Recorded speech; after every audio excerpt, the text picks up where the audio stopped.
welcome to Cook with Martina. நல்லா இருக்கீங்களா? ரவையை வச்சு ஒரு சூப்பரான ஸ்நாக் தான் இன்னைக்கு பண்ண போறோம். ரவா கியூப்ஸ். ஸ்டவ் ஆன் பண்ணி ஒரு pan வச்சுக்கலாங்க. கொஞ்சம் எண்ணெயை சேர்த்துக்கலாம். எண்ணெய் சூடான உடனே ஒரு அரை ஸ்பூன் கடுகு சேர்த்துக்க போறோம். ஜீரகம் ஒரு அரை ஸ்பூன் இப்போ சேர்த்துக்கிறேங்க. ஒரு வெங்காயத்தை சின்னதா கட் பண்ணிருக்கேன். அதை இப்போ சேர்த்து நல்லா ஃப்ரை பண்ணிக்கலாம். வெங்காயம் நல்லா ஃப்ரை ஆயிடுச்சு. இப்போ ஒரு அரை ஸ்பூன் சில்லி ஃபிளேக்ஸ் தாங்க நான் சேர்த்திருக்கேன்.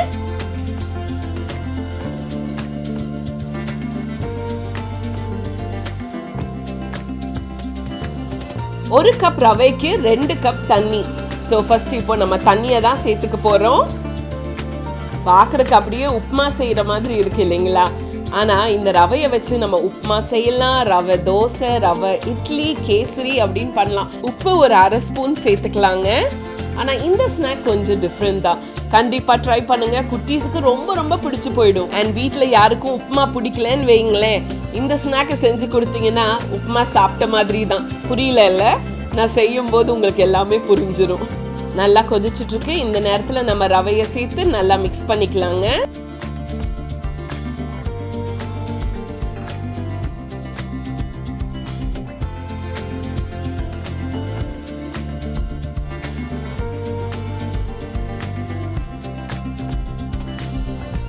நல்லா மிக்ஸ் பண்ணிக்கலாங்க, எந்த லம்ப்ஸும் ஃபார்ம் பண்ணாம. அண்ட் இனி ஒரு பவுல்ல என்ன இருக்கு அப்படின்னு யோசிக்கிறீங்களா? அதுல ஒரு 300 கிராம் அளவுக்கு உருளைக்கிழங்கு எடுத்து நல்லா வேக வச்சு மேஷ் பண்ணி எடுத்து வச்சிருக்கேன். அதை தான் நம்ம இனி கொஞ்ச நேரத்துல சேர்த்துக்குவோம். பாத்தீங்களா, இவ்வளோ ட்ரையா இருக்கணுங்க. கொஞ்ச நேரம் நம்ம அதை ஆற விட்டுட்டு இந்த பொட்டேட்டோவை நம்ம சேர்த்து ரெண்டையும் சேர்த்து மிக்ஸ் பண்ணிக்க போறோம்.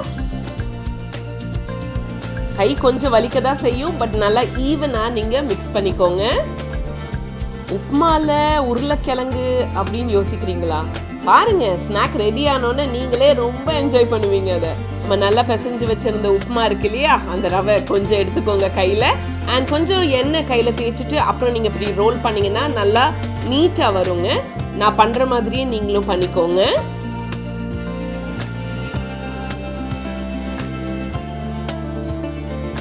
இப்போ நம்ம அதை சின்ன சின்ன கியூப்ஸா கட் பண்ணி வச்சுக்க போறோம்.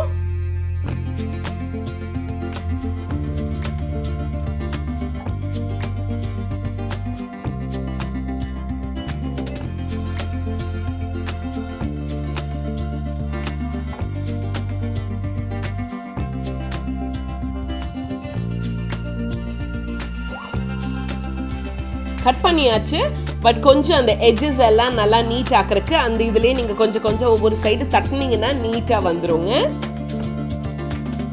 அவ்வளோ மாவு பிசைஞ்சியே இவ்வளோதான் கிடைச்சதா அப்படின்னு யோசிக்கிறீங்களா?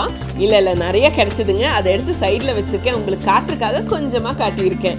இப்போ நம்ம ஸ்டவ் ஆன் பண்ணிக்கலாம். அதெல்லாம் ஃப்ரை பண்ணிக்க போறோங்க. பேன் வச்சாச்சு, பேன் சூடாயிடுச்சு. இப்போ நம்ம எண்ணெயை சேர்த்துக்கலாம். ஒவ்வொன்னா சேர்த்து நம்ம ஃப்ரை பண்ணிக்கலாங்க.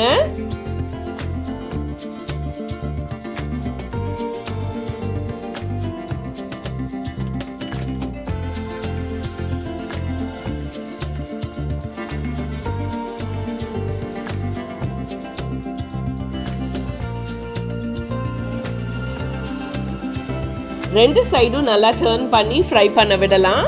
இந்த ஸ்நாக் பார்த்தீங்கன்னா உங்கள் குட்டீஸுக்கு அவங்க லஞ்ச் பாக்ஸில் கூட நீங்கள் கொடுத்து விடலாம்.